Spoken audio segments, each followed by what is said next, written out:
noite a todos.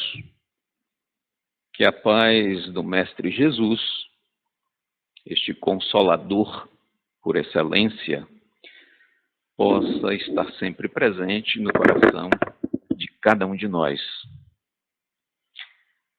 A coordenação da casa nos convidou para o trabalho desse final de semana e nós sugerimos 3 temas. E a coordenação optou por este tema, a prece como instrumento de evolução. É um tema recorrente, é um tema que nós já abordamos aqui em outras oportunidades. Mas diz-nos o ditado que a prece é o alimento da alma. E se de fato a prece é o alimento da alma, nós temos que praticá-la todos os dias. Então, não é muito nós relembrarmos a necessidade da prece. O tema, ele nos chama a atenção. A prece como instrumento de evolução. Todos nós somos espíritos imortais. Todos que aqui estamos. Independente de credo, de cor, de raça, de entendimento, nós somos espíritos. Espíritos imortais. E que momentaneamente nós estamos tendo mais uma experiência corpórea. Estamos aqui na Terra. E qual o objetivo de nós estarmos aqui na Terra? Evoluir. Esse é o objetivo de todos nós. Porém, para essa nossa evolução, para essa nossa transformação, para esse nosso refazimento do ponto de vista ético-moral, alguns instrumentos são utilizados. Instrumentos para proporcionar a nossa mudança, a nossa transformação e, consequentemente, esse nosso processo evolutivo. E a prece é um dos instrumentos. Então, por isso que eu coloco sempre que é necessário. Quantos de nós que aqui estamos presentes, ao levantarmos hoje, agradecemos a Deus? Talvez poucos de nós. Por quê? Porque talvez ainda não tenhamos desenvolvido o hábito. Claro que estando todos nós em uma casa espírita, em todas as nossas atividades, elas só começam com uma prece. Isso é comum, isso é natural. Vamos fazer uma determinada atividade, uma prece de abertura, uma prece de encerramento. Prece é alimento da alma. E se a prece é um alimento da alma, ela também nos proporciona algo que não é visível aos nossos olhos, nos auxilia. E a prece nos auxilia tanto, mas nós não nos damos conta dessa intensidade. Esse nosso trabalho nós baseamos em 2 livros. O primeiro deles, o Livro dos Espíritos. E também nos utilizamos para esse trabalho o segundo livro, que é o Evangelho segundo o Espiritismo.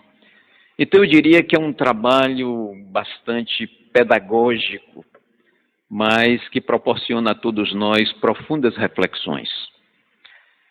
O primeiro livro, o Livro dos Espíritos, nós vamos encontrar aquilo que aqui nós vamos utilizar, lá na sua 3ª parte, que fala sobre as leis morais, do capítulo 2º, que vai nos falar exatamente sobre a lei de adoração.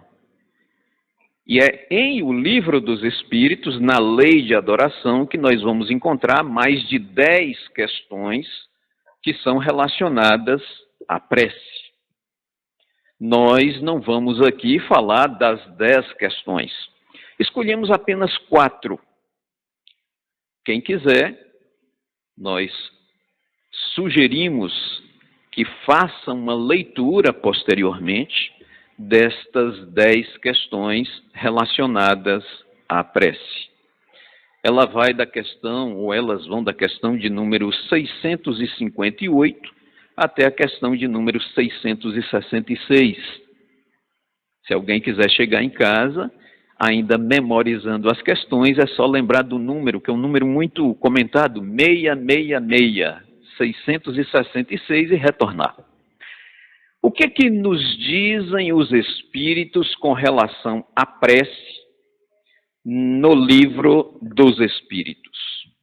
O senhor Allan Kardec, ele faz um questionamento nesta lei de adoração, que é a questão de número 659, onde o senhor Allan Kardec questiona aos benfeitores da espiritualidade qual o caráter da prece.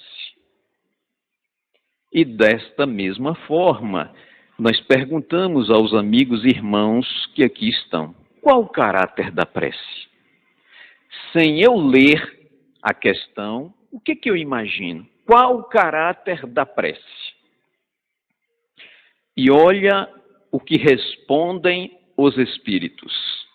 A prece é um ato de adoração.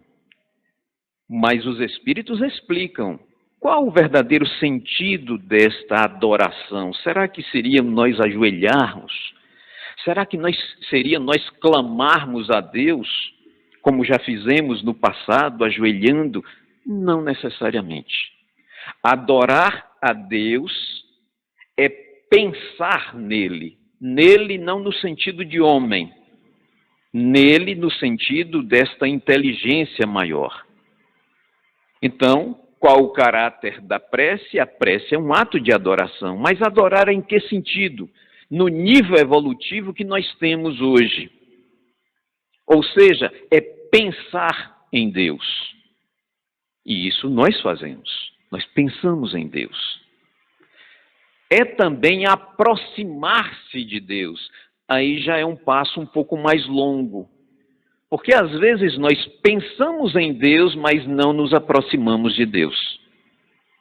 Aproximar-se de Deus no sentido de compreender que há um Criador que é muito superior a todos nós que somos as suas criaturas.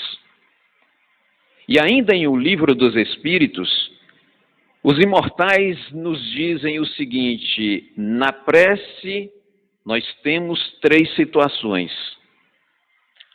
Orar,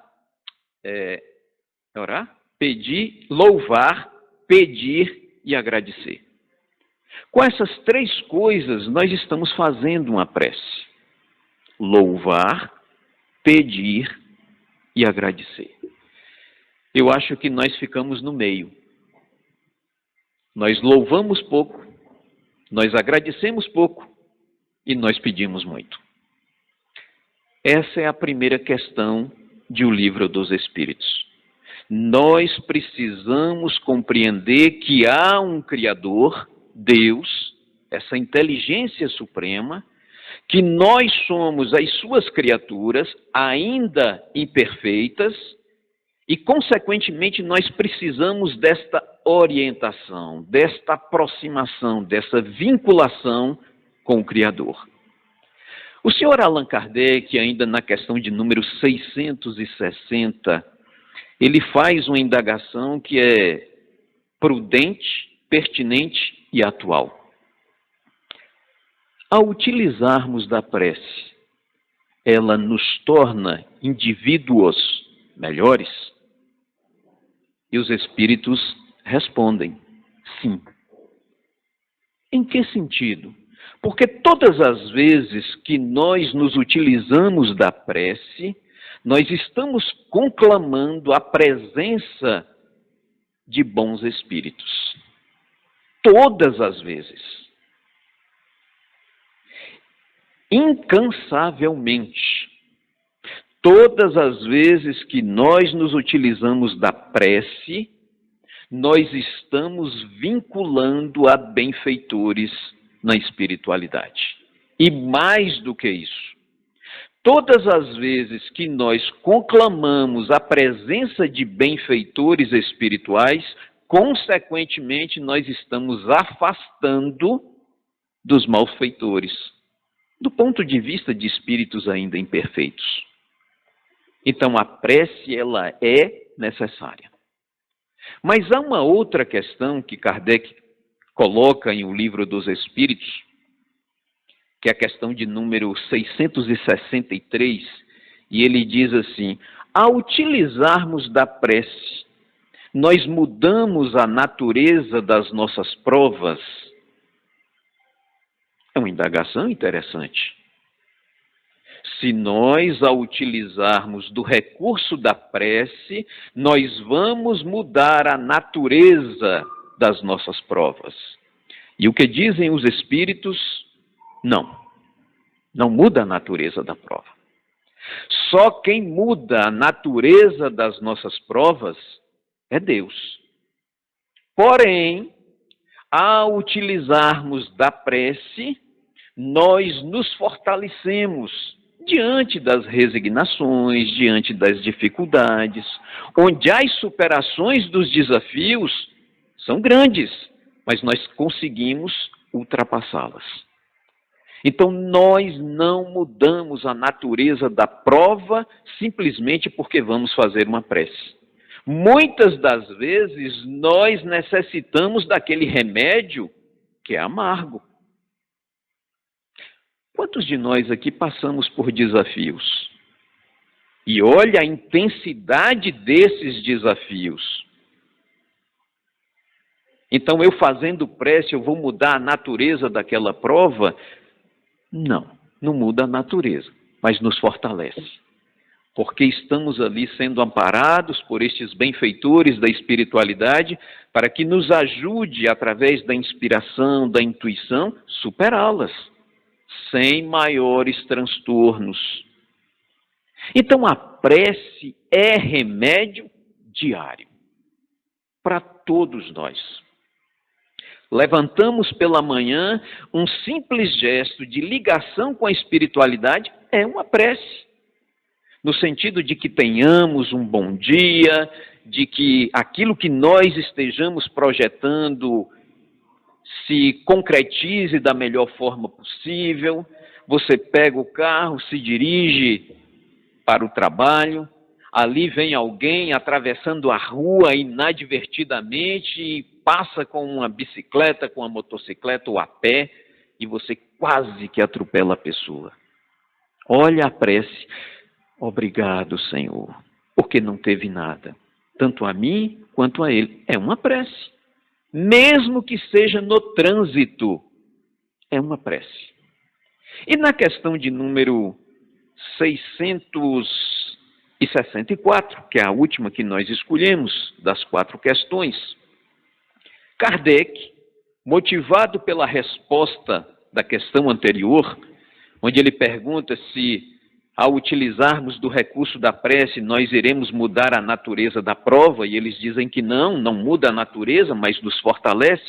Kardec pergunta: sim, então há resultado em nós fazermos preces por aqueles que se encontram sofrendo no mundo espiritual, já que não muda a natureza da prova?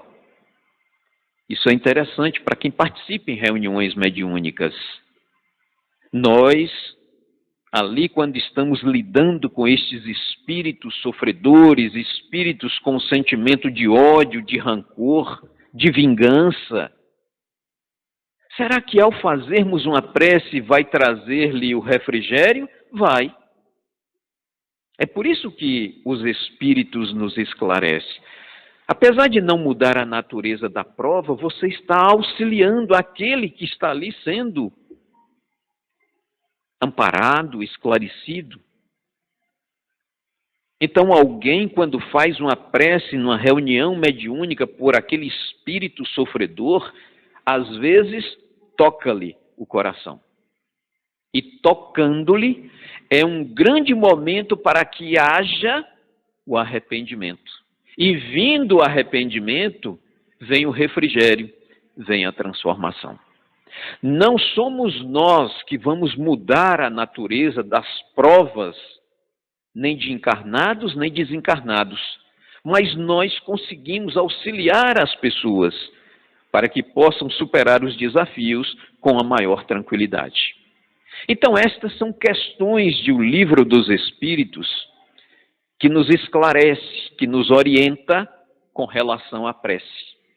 E se nós tivermos isso em sintonia, ao fazermos as nossas preces, isso potencializa e, sem dúvida alguma, passa a ser instrumento para a nossa própria evolução.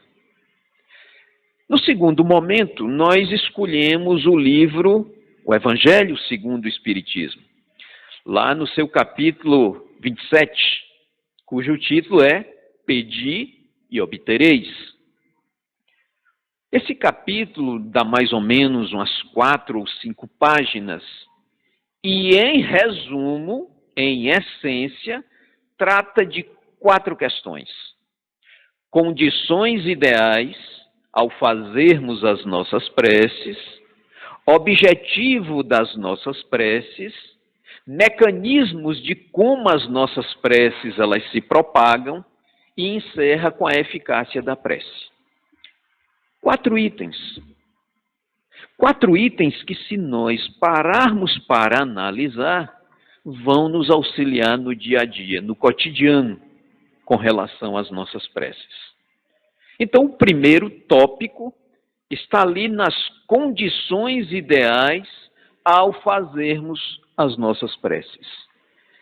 E alguém aqui pode levantar a mão e perguntar: mas há condições ideais para se fazer uma prece? Sim.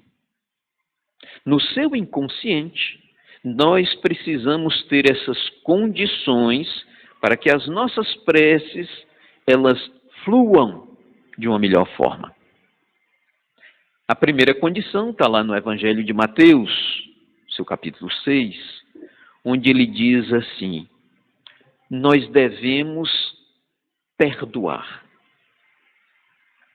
Como é nós fazermos uma prece, principalmente a prece que Jesus nos ensinou, a oração dominical, onde você diz assim: Senhor, e perdoai as nossas ofensas, assim como nós devemos perdoar a todos aqueles que nos têm ofendido.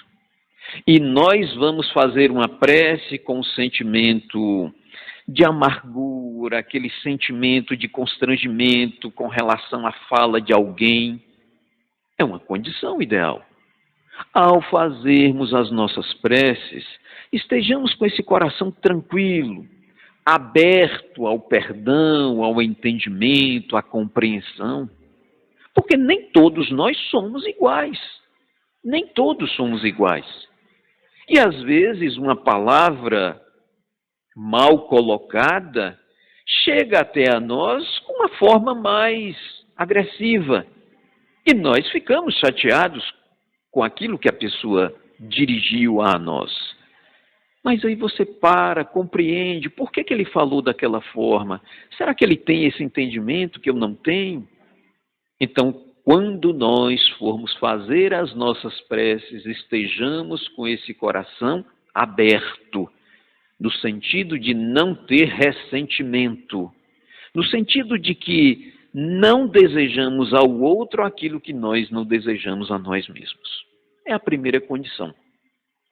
A segunda condição que os Espíritos colocam em O Evangelho segundo o Espiritismo está lá no Evangelho de Marcos, no seu capítulo 11, onde ele vai nos falar a história do fariseu e do publicano. Essa é uma narrativa muito comum que nós ouvimos, que está lá nos Evangelhos. E Marcos ele diz o seguinte: o publicano, o fariseu, na hora de fazer a sua prece, ele dizia que jejuava, ele dizia que era um dizimista, que estava ali sentando nos primeiros lugares, principalmente para ser visto, mas ele apontava o publicano, dizendo: e não sou como ele, um pecador. Esta é uma condição que nós precisamos ter. Porque o publicano, ao fazer as suas preces, ele ajoelhava-se, elevava o seu pensamento a Deus e dizia: Senhor, tende misericórdia de mim, porque sou um pecador. Ou seja, ele reconhecia as suas imperfeições. Uma das condições colocadas pelo evangelista Marcos é exatamente esta. Ao fazermos as nossas preces, reconheçamos as nossas imperfeições.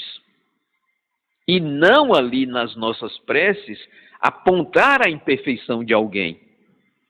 É como se você dissesse: eu estou fazendo a prece aqui, Senhor, por seu Manel, Dona Maria, ou quem quer que seja, mesmo que ele não seja um merecedor, mesmo que ele seja errado nisso. Não é assim. Nós é que temos que ver as nossas imperfeições e fazer a prece por alguém sem julgamentos. Então essa é uma outra condição.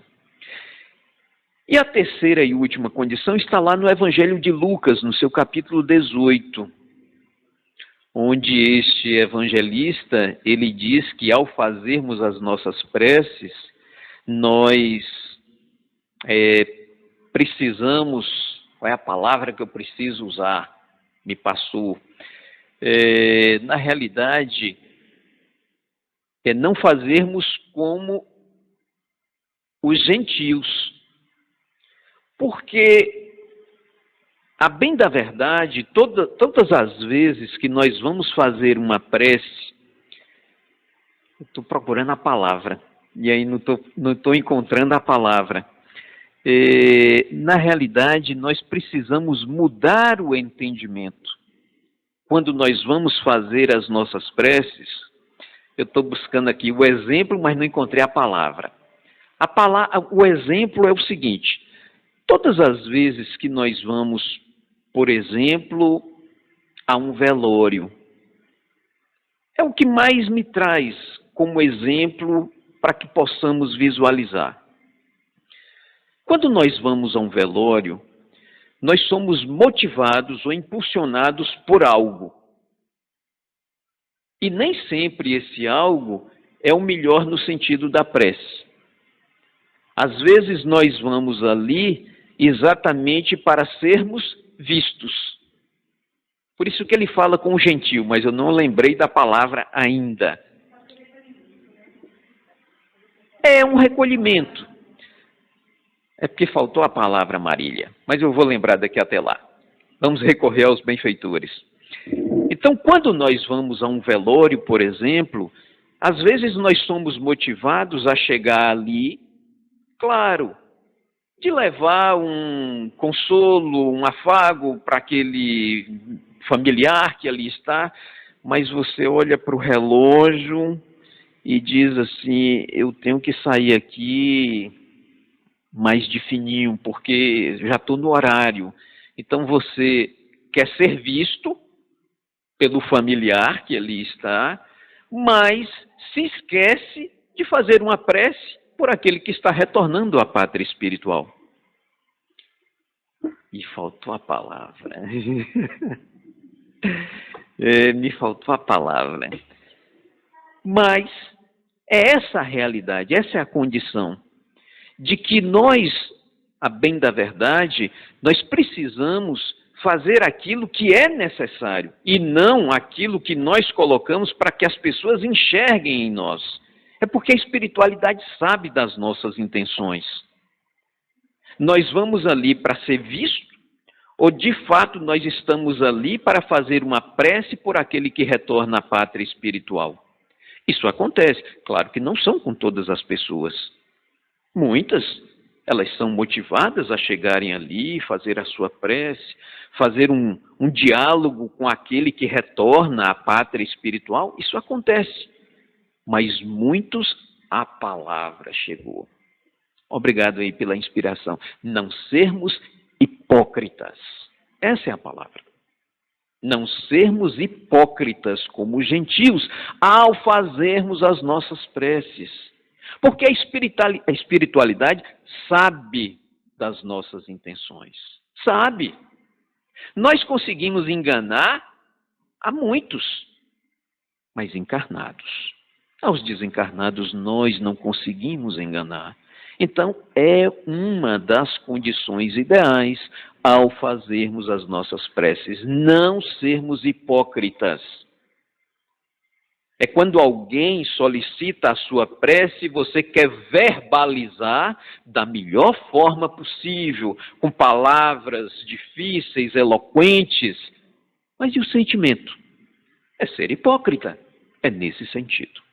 Então aí estão essas 3 condições ideais ao fazermos as nossas preces. Coração limpo, puro, com sentimento do perdão, não sermos hipócritas ao fazermos as nossas preces e reconhecer as nossas próprias imperfeições. O segundo ponto, em O Evangelho segundo o Espiritismo, ele vai nos dizer objetivos das nossas preces. Quais são os nossos objetivos? O que é que nós estamos potencializando mais ao fazermos as nossas preces? Olha a questão lá, qual o caráter da prece? Questão de número 659. Louvar, pedir e agradecer. E eu disse que a grande maioria de nós está no meio. Louvamos pouco, agradecemos pouco e pedimos muito. Essa é a grande realidade. Mas o que é que nós estamos pedindo? O que é que nós estamos colocando como objetivo das nossas preces? Porque nós podemos fazer preces de forma individual, mas também podemos fazer preces de forma coletiva. Nós podemos fazer preces pelos encarnados, é um objetivo, mas nós também podemos fazer preces pelos desencarnados. Nós podemos fazer preces para nós próprios. Não de forma, eu diria que, faltou outra palavra, egoística. Não, não é desse sentido. Porque às vezes nós pedimos, eu quero paciência, eu quero tolerância, eu quero compreensão, não tem problema. Mas o que que nós estamos colocando como objetivos nas nossas preces? Porque nem sempre aquilo que nós pedimos, nós temos o merecimento e a necessidade de receber.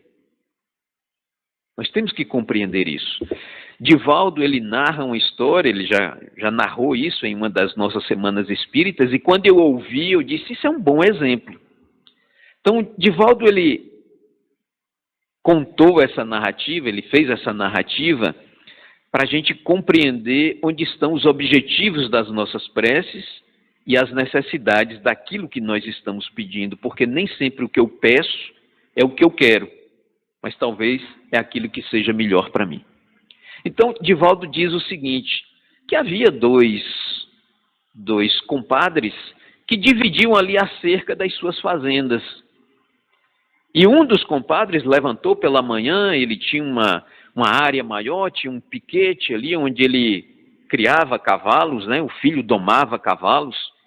E quando aquele fazendeiro ele levantou-se pela manhã, ele viu que a cancela daquele piquete estava aberta. E estando a cancela aberta, os cavalos que estavam ali dentro em meio à madrugada foram embora. Ele percebeu, tomou um espanto, o vizinho que estava do lado ali no alpendre, tomando o seu café, encostou na cerca e disse, mas meu compadre, que azar, hein? Ele parou, olhou para o compadre e disse, meu compadre, eu não sei se foi sorte ou se foi azar, só o tempo é que dirá. Então, a semana passou, aqueles cavalos que eram mais ou menos selvagens, eles adentraram a mata. Mas Sentiram fome, porque todos os dias eles recebiam uma porção de ração. Então esses cavalos, já conhecendo o caminho, retornam, porque estavam com fome. E retornando, trouxeram algumas éguas. Ao chegar de manhã, estavam os cavalos e as éguas. Aí o vizinho veio do lado. Mas, meu compadre, que sorte, hein? E ele disse, eu não sei se foi sorte ou se foi azar. Só o tempo é que dirá.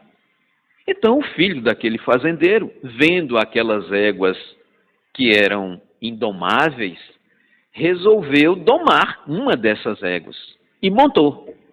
E ao montar, caiu do cavalo, ou caiu da égua. E caindo da égua, quebrou a perna. Veio o vizinho, viu aquela cena e disse, mas meu compadre, que azar, hein? E ele disse, eu não sei se foi sorte ou se foi azar. Só o tempo é que dirá. Naquele mesmo período, estourou uma guerra na região. E vários daqueles filhos dos fazendeiros foram convocados para essa guerra. E o filho do fazendeiro, com a perna quebrada, não foi convocado. Chegou o vizinho do lado e disse, mas meu compadre, que sorte, hein? Ele disse, eu não sei se foi sorte ou se foi azar. Só o tempo é que dirá. Então eu poderia dizer para vocês, olha, nós vamos ficar aqui até a meia-noite. Eu não sei se seria sorte ou seria azar. Só o tempo é que dirá. Mas essa narrativa de Divaldo, ela vem para nos dizer, ou nos alertar, com relação àquilo que nós pedimos nas nossas preces. E que às vezes vem por caminhos tortuosos, mas é para o nosso bem. Mas que, a princípio, nós não enxergamos desta forma. Saindo desses objetivos das nossas preces, vem para um tópico que eu particularmente gosto muito, e gosto inclusive de divulgar, para que as pessoas possam compreender esse potencial que é a prece. Mecanismos de como as nossas preces elas se propagam. Alguém aqui já parou para pensar como funciona uma prece? O que acontece no momento da prece? Quando eu fecho os meus olhos, eu penso em algo, eu penso em alguém e aquilo se traduz em uma realidade. Como isso funciona? Alguém aqui já parou para pensar nisso? Ou nós fazemos uma prece de forma mecânica? Isso tem um princípio. Toda prece, ela se inicia com um gatilho que é chamado de vontade. Ninguém faz uma prece sem vontade. Posso aqui perguntar, quantos já passaram por essa situação? Meu pai, está indo para onde? Estou indo ao centro. Faz uma prece por mim. Eu acho que nós já passamos por isso. Ou algum conhecido, olha, vocês têm algum grupo de estudos, de preces, de orações? Coloca meu nome lá para mim e faz uma prece. Ou seja, o gatilho de uma prece, ela se inicia com a vontade. Claro que se alguém nos solicitar uma prece, ela vai funcionar? Vai. Mas talvez a potencialidade disso seria do próprio indivíduo. Mas toda prece, ela se inicia com a vontade. E o veículo da vontade é o pensamento. O nosso pensamento é que liga, é que faz essa ligação. E o pensamento, ele se desloca através do fluido cósmico ou fluido universal. Ou seja, o planeta Terra é envolvido por este fluido. O nosso sistema solar é envolvido por estas energias que é o fluido cósmico. A nossa Via Láctea está envolvida por este fluido. O universo está envolvido neste fluido. Então, o meu pensamento, ele permeia o universo. Isso é para nós entendermos que a prece, ela funciona. Então, se nós tivermos alguém que tenha necessidade de uma cirurgia, e este alguém esteja ou ali no Hospital SAMU, no Hospital São Vicente, ou esteja nos Estados Unidos, funciona da mesma forma.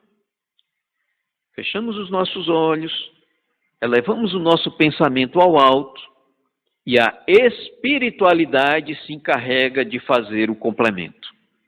Mas o nosso pensamento atinge aquele a qual nós estamos pensando.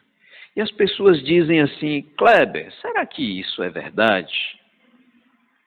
Será que funciona desta forma? Funciona. É porque nós temos preguiça de pensar. Quantos de nós, aqui presentes, temos um aparelhinho como este? Se não a totalidade, eu diria que a grande maioria. Isso é um celular, ou outros dizem um smartphone. Se alguém ligar para nós, da nossa residência aqui em Conquista, a voz da pessoa chega aqui? Chega. Chega como? Não sei, mas chega. Alguém falou lá, oi, tudo bem? E eu respondo, oi, tudo bem. Mas e se eu estiver a 10 mil quilômetros de distância? Esteja lá em Paris, esteja lá em Londres, esteja lá em Dubai, alguém liga agora, faz uma ligação. Oi, Kleber, você está me ouvindo? Estou. Como é que a voz dele veio de 10 mil quilômetros de distância e eu ouço instantaneamente? Alguém já parou para pensar nisso? Como é que a voz dele veio? Voando. E a pessoa lá está num ponto turístico, bate uma foto e envia. Em milésimos de segundos, chega ao meu aparelho, eu abro. A foto veio? Veio, rapaz. Veio como, gente? Como é que essa foto veio? A pergunta é: quem desenvolveu essa tecnologia? Foi Deus ou foi o homem? Foi o homem. Ela pode até ter sido permitida por Deus, mas esta tecnologia foi feita pelo homem. O homem que envia uma sonda para Júpiter, para Marte, e ali aquela sonda, ela tira imagens, vídeos de planetas, de estrelas, de cometas que estavam voando aí, rodando nesse universo. E essa sonda pousa e envia imagens. Algumas de 500 milhões de quilômetros de distância, muito mais distante do que o Sol, que é 150 milhões de quilômetros da Terra. E essas imagens vêm. Vêm como? Claro que tem um delay, ela demora um pouco mais, mas vem. Quem inventou essa tecnologia? O homem. Permitida pelo Criador. Qual a tecnologia de Deus? Para recepcionar uma prece. A gente não para pensar nisso. Será que a espiritualidade consegue perceber essa prece, essa vibração de forma instantânea? Eu não tenho dúvidas. Se o celular faz isso, que é tecnologia humana, imagine a tecnologia divina ou da espiritualidade. Isso funciona. Eu trago sempre um exemplo que está contido no livro Cartas de uma Morta. Se pegar alguém aqui e dizer assim, Cartas de uma Morta, Ave Maria, não vou nem ler, bate 3 vezes na madeira. Esse livro, na realidade, é o segundo livro da lavra de Francisco Cândido Xavier. O primeiro foi Parnaso de Além Túmulo e o segundo livro, Cartas de uma Morta. Eram cartas da mãe do próprio Chico Xavier. Então, ela foi mandando mensagens, ele foi guardando e depois as publicou em um livro que é intitulado Cartas de uma Morta.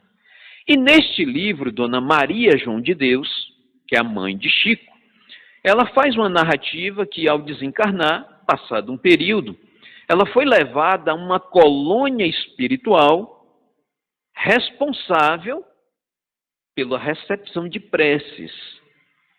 Eu li esse livro mais ou menos, já deve ter uns 25 anos, por primeira vez. Eu li outras vezes até para enriquecer o nosso trabalho. Dona Maria João de Deus, ela foi a uma colônia espiritual, e essa colônia era uma colônia exclusiva de trabalhadores que recepcionavam preces. E ela foi bem orientada, ela foi levada a uma sala, e ali o seu orientador foi explicando: olha, aqui é uma sala onde nós recepcionamos as preces, aqui nós separamos, colocamos as mais necessárias, as mais imediatas, essa aqui passa para um segundo momento, porque não é necessário agora, só depois. E eu fui lendo o livro e imaginando: nossa, que fantasia, né, de você conseguir fazer isso. E aí, naquele momento, o orientador de Dona Maria João de Deus, ele olha para um aparelhinho que estava no seu pulso, talvez similar hoje a um relógio mais tecnológico, talvez esses aí ligado à internet, e ele disse: ô, Dona Maria, um momento, porque acaba de chegar aqui uma prece, e essa prece eu preciso dar os devidos encaminhamentos. E quando eu li aquilo, eu disse: nossa, aí já exagerou, né? O meu pensamento, pelo menos há 25 anos. Isso é uma realidade nua e crua, que nós utilizamos todos os dias, mas ninguém para pensar. Isso começou, por exemplo, com um e-mail. Quem aqui já teve e-mail ou ainda tem? São caixas de e-mails que chegam comunicados, informações, documentos e que as pessoas selecionam.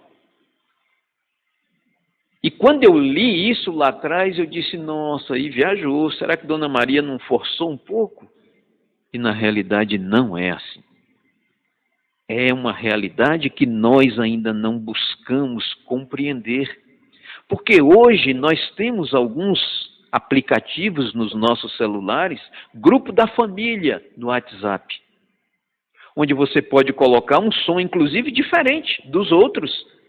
E de repente você está ali e sai um bip diferente. Você diz: espera aí que chegou uma mensagem aqui da minha família, eu preciso ler.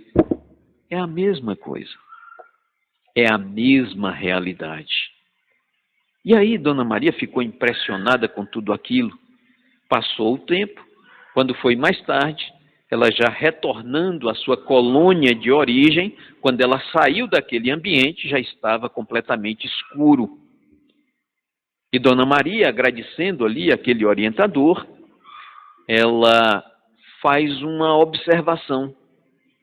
E ela vê algumas estrelas no céu, não caindo, mas subindo. E ela fica impressionada com aquilo. Ela disse: ô meu filho, quando eu estava lá na terra e morava no campo, onde a luminosidade é menor, eu enxergava estrelas caindo. Aí o jovem disse: ô Dona Maria, na bem da verdade não são estrelas, porque estrelas são planetas grandiosos, mas eram algum meteorito adentrando a camada atmosférica da Terra e ali se incandescendo. Então a senhora via pontos de luz. Aí ela vira: sim, mas esses aqui não estão caindo, estão subindo. Como é que isso está subindo? Ele disse: mas ali não são meteoritos. Não, não são? Não. São o quê? São preces. Preces? São preces. Mas elas são tão intensas, tão verdadeiras, tão profundas que elas não param nessa colônia espiritual. Elas vão a orbes mais elevados. Cheguei a me arrepiar. A pergunta que cabe neste momento é: como andam as nossas preces? Quando nós fechamos os nossos olhos e rogamos a Deus por algo, será que ela consegue atingir o teto das nossas casas? Será que essas nossas preces, elas estão conseguindo chegar, pelo menos aqui, na camada atmosférica? Como andam as nossas preces? Que potencial de verdade, de ajuda, de caridade nós estamos colocando em nossas preces? Porque a prece, sem dúvida alguma, é um dos instrumentos para o nosso processo evolutivo. O quarto ponto colocado em O Evangelho segundo o Espiritismo é a eficácia da prece. E essa eficácia da prece, os Espíritos vêm dizer que não existe uma má prece. Existe uma prece menos eficaz. Porque nós precisamos colocar ali o nosso sentimento de doação, de carinho, de amor, para que envolva todo aquele processo. E nesse contexto, algumas pessoas perguntam assim: Kleber, será que é necessário nós fazermos aquelas preces barulhentas para que as pessoas possam ouvir? Não, não é necessário. Quanto mais íntima, quanto mais silenciosa na verbalização, maior o potencial. Algumas outras pessoas, isso mais no passado, talvez não tanto hoje, perguntavam assim: e será que é necessário ajoelhar para fazer uma prece? Será que é necessário acender uma vela para fazer uma prece? E os Espíritos nos esclarecem: você já passou por isso. Criticar quem faz? Não, não é necessário. Simplesmente é compreender de que isso não se faz necessário. Mas respeitar quem assim o faz. Porque para essas pessoas são processos que necessitam para ligar ao mundo espiritual. Tem alguém que ainda sente a necessidade de acender uma vela, de ajoelhar-se diante de uma imagem. Tem pessoas que precisam disso para esta ligação com o alto. E o que cabe a nós? Compreender. É o momento de cada um. Não se faz necessário, mas respeitar quem assim o faz, quem assim pensa. É nesse sentido. Nós encerramos com duas frases. Uma delas é dada por Santo Agostinho, quando ele define a prece. E ele nos diz assim: a prece é o orvalho divino que suaviza o excessivo calor das paixões. E é uma verdade. Quando nós estamos naquele momento da ira, da raiva, da fúria, faça uma prece, porque ela traz esse refrigério. E complementa Santo Agostinho: é a filha predileta da fé, que nos leva ao caminho que nos conduz a Deus. E é uma outra verdade. Todas as vezes que nós fazemos uma prece, nós estamos conclamando a presença de benfeitores espirituais e, consequentemente, estamos nos afastando dos malfeitores da espiritualidade. A outra frase é de William Shakespeare, que ele diz o seguinte: a eterna vigilância é o preço da segurança, pois alguns devem velar enquanto outros dormem. Essa frase eu memorizei porque a nossa segunda filha nasceu lá no Hospital São Geraldo. E todas as vezes que eu subia a rampa do Hospital São Geraldo, eu me debatia com essa frase. É uma frase de William Shakespeare. E lá diz o seguinte: a eterna vigilância é o preço da segurança, pois alguns devem velar enquanto outros dormem. E eu ficava imaginando, não era espírita, aliás, eu já era espírita, mas não tinha essa visão ainda, né? Por que colocaram aquela frase lá? Com que intuito? Com que objetivo? Não sei. Alguém pode ter colocado, imaginando, estou supondo, tá certo? Não é que é a realidade, que seja a realidade. Ali era um hospital particular. E a frase diz: a eterna vigilância é o preço da segurança. Alguém está vigilante, mas precisa de recursos para isso.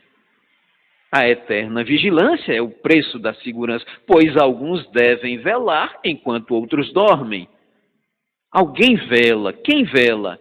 O técnico vela. A enfermeira, o enfermeiro, o médico está velando por alguém, eu, que sou o paciente, que preciso dormir. Talvez seja essa a ideia. Não sei se foi, pode ter sido outra. Mas será que esse é o pensamento de William Shakespeare? Eu acho que não. Eu consigo fazer uma correlação desta frase com a prece. A eterna vigilância é o preço da segurança. O que já nos dizia Jesus? Orai e vigiai, para não cairdes em tentação. É a primeira parte. Pois alguns devem velar enquanto outros dormem. Aqui nós estamos em uma casa espírita. E nós que estamos aqui, estamos velando. Por quem? Por alguns que ainda dormem. Acredito que, talvez até no dia de hoje, nós tenhamos feito um convite a alguém. Vamos à casa espírita? Não, na semana que vem eu vou. Ou o cônjuge, o filho, a filha.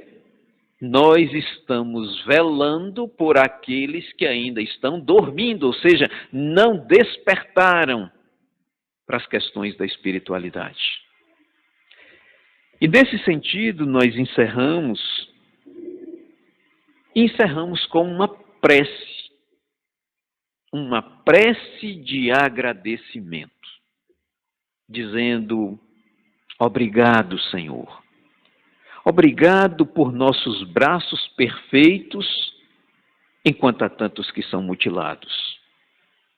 Obrigado, Senhor, por nossos olhos também perfeitos, pois há tantos que não enxergam a luz. Obrigado, Senhor, por nossa voz que canta, enquanto há tantas que emudecem. Obrigado, Senhor, por nossas mãos que trabalham, enquanto há tantas que estão a pedir. Como é maravilhoso, Senhor, poder ter um lar para voltar, enquanto há tantos que não têm para onde ir. Sorrir, enquanto há tantos que choram. Sonhar, enquanto há tantos que têm pesadelo. Amar, enquanto há tantos que odeiam. Mas acima de tudo, Senhor, viver, porque há tantos que desistem antes mesmo de nascer. Muita paz e logo mais à noite, boas preces.